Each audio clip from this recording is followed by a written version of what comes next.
I've been living in her shadow for years, but I finally got my sweet revenge on my wedding day. From the moment I could walk, it was clear who the favorite was in our family, my older sister Lily. With her perfect grades, flawless charm, and angelic smile, she was the golden child. I, on the other hand, was the invisible one. Everything I did was never enough. If I achieved something, it was only because I had to work twice as hard to get half the recognition. If she messed up, it was always my fault. Growing up, I learned to keep quiet, hide my accomplishments, and give up my dreams because they were never as important as Lily's. My parents would constantly remind me of how lucky I should be to be in her shadow, always claiming that she needed more support because she was so much better than me. I didn't even get a chance to apply for college without them threatening to take away my future unless I worked full time to pay for bills and help fund Lily's education. It was a cruel, unspoken rule. She was the star, and I was just the backdrop. But that was then, and this.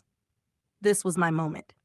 After I managed to escape to college on a scholarship and found a supportive boyfriend who quickly became my fiancé, I thought I was free from the suffocating grasp of my parents and sister.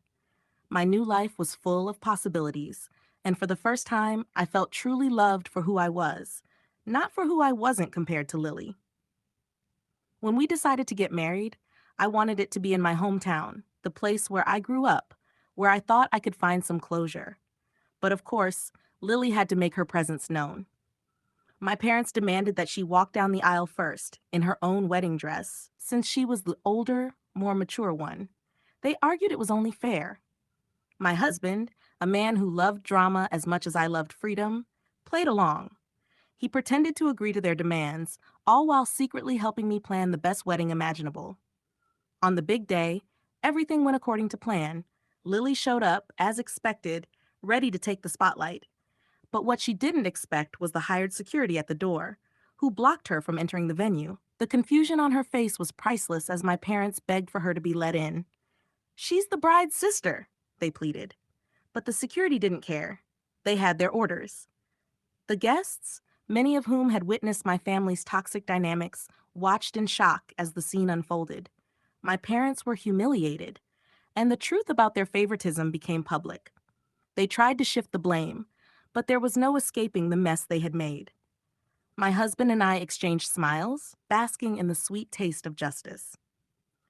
That night, as we danced under the stars, I felt like I had finally broken free from their control. Our honeymoon was blissful, a true escape, until the texts started coming in. Lily sent unhinged messages blaming me for ruining her life. She accused me of betrayal, of sabotaging her moment. I shared her messages in our family group chat, and my husband, ever the tactician, made sure everyone saw her meltdown. The support I received from friends and distant relatives was overwhelming. The very people my parents had tried to control now saw the truth. And Lily, well, she was left with nothing but her tantrums.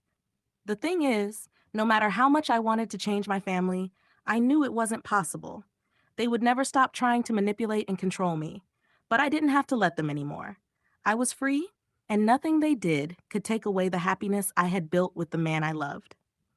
Revenge wasn't about making them pay. It was about finally standing up for myself. And for once, I didn't have to hide in her shadow.